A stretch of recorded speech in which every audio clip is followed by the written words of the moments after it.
총선 참패에 책임을 지고 지난 11일 국민의힘 비상대책위원장에서 물러난 뒤 침묵을 지켜오던 한동훈 전 장관이 열흘 만에 공개 입장을 밝혔습니다. 한 전 위원장은 자신의 SNS에 저의 패배이지 여러분의 패배가 아니라며 우리가 함께 나눈 그 절실함으로 이기지 못한 것으로 여러분께 제가 빚을 졌다. 미안하다고 말했습니다. 그러면서 저는 무슨 일이 있어도 국민을 배신하지 않을 거라면서 정치인이 배신하지 않아야 할 대상은 여러분, 국민뿐이고 잘못을 바로잡으려는 노력은 배신이 아니라 용기라고 주장했습니다. 총선 이후 홍준표 대구시장을 중심으로 일각에서 한 전 위원장이 윤석열 대통령을 배신했다고 지적해왔는데 이에 대한 답을 내놓은 대목으로 보입니다. 또 총선 기간 나타났던 이른바 윤한 갈등도 잘못을 바로잡으려는 노력, 배신이 아닌 용기라고 주장한 것으로 풀이됩니다.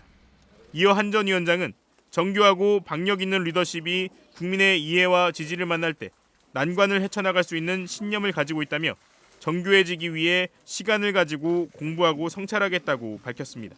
정계 복귀를 전제로 당분간 자숙의 시간을 갖겠다는 의미로도 해석됩니다. 마지막으로 실망하시고 기운 빠질 수 있고 길이 잘 안 보여 답답하실 수도 있지만 같이 힘내자. 결국 잘 될 거라고 글을 맺으며 여운을 남겼습니다.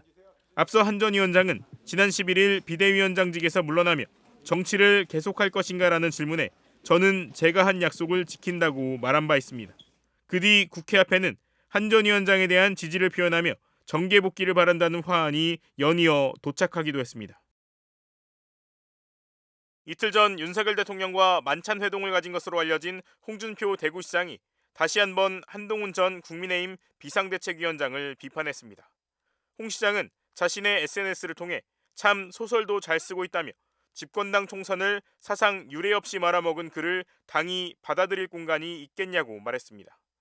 홍 시장은 한 전 위원장은 윤석열 정권의 황태자 행세를 한 윤 대통령의 그림자였다며 황태자가 그것도 모르고 주군에게 대들다가 폐쇄자가 되었을 뿐이고 당내외 독자 세력은 전혀 없다고 주장했습니다. 최근 국회 앞에 한동훈 전 위원장의 정계 복귀를 희망한다는 화환이 줄지어 놓이는 등 한 전 위원장의 차기 당권 도전 가능성을 예측하는 시각들에 대해 반박한 것으로 보입니다.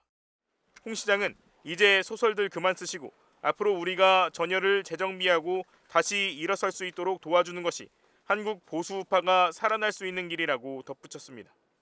홍 시장은 여당의 총선 참패 이후 한 전 위원장을 향해 셀카놀이, 말아먹었다 같은 표현을 쓰며 책임론을 주장했고 윤석열 대통령에 대해선 그래도 대선과 지방선거를 이기게 해줬다며 엄호한 바 있습니다. 이런 가운데 윤 대통령과 만찬을 가진 사실이 알려진 건데 이 자리에서 홍 시장은 차기 국무총리의 김한길 국민통합위원장, 비서실장의 장제원 의원을 추천한 것으로 전해졌습니다. 진공 상태에 빠진 여권에서 홍 시장이 입지 구축에 나섰다는 해석도 나오는데 한 전 위원장은 사퇴 이후 별다른 메시지를 내지 않고 있습니다.